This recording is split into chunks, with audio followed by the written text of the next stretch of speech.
एक बार की बात है, कहीं दूर एक गोत नामक संत रहा करते थे।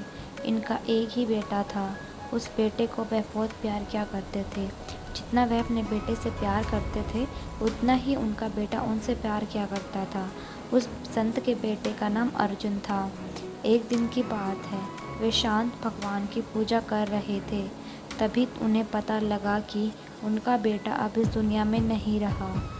यह सुनकर संत के चेहरे पर हल्की सी उदासी दिखी, फिर वह सामान्य हो गए।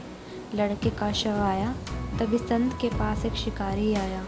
शिकारी कहने लगा, महाराज, आपके बेटे की मृत्यु का कारण यह सांप है। इस सांप ने ही आपके बेटे को काट कर मौत के घाट उतार दिया। अब आप ही बताएं कि मैं इस सांप के साथ क्या करूं? क्या मैं इस सांप को टुकड़ों में काट दूं या फिर गर्म तेल में डालकर मार दूं? संत महाराज ने कहा, आप इसके साथ कुछ भी न करें। हमारा धर्म यह नहीं कहता कि किसी को मारा जाए। अब इसको मार देने के बाद भी मेरा बेटा जीवित नहीं हो सकता है, तो फिर इसे मारा ही क्यों जाए? इसको जो अच्छा लगा इसने वह किया। संत और शिकारी की बात को सुनकर सांप भी इंसान की भाषा में बोल उठा।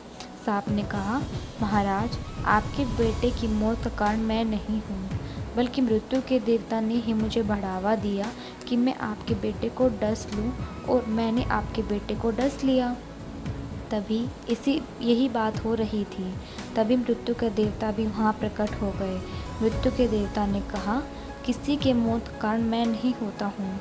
आपके बेटे की मौत का कारण भी मैं नहीं हूँ। मुझे तो काल ने आदेश दिया था कि आपके बेटे की जान ली जाए, इसलिए मैंने ही सांप को डसने के लिए बढ़ावा दिया। काल के अनुसार ही यह धरती चलती है। काल जो चाहता है वही होता है। हम सब काल के अनुसार ही काम करते हैं। जो कुछ भी किसी के साथ होता है,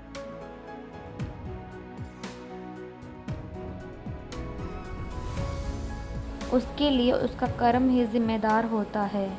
इस लड़के की मौत का कारण भी इसके पिछले जन्म के ही कर्म हैं। जो भी जैसा कर्म करता है, उसे उसी तरीके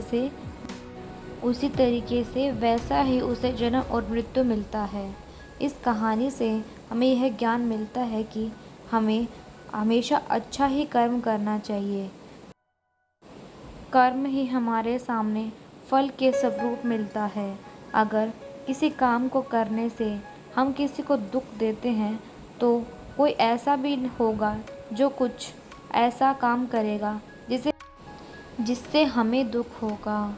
अगर वही हम कोई काम करते हैं जिससे किसी को खुशी मिलती है, तो कोई न कोई ऐसा भी होगा जो कुछ ऐसा काम करेगा जिससे हमें खुशी मिलेगी।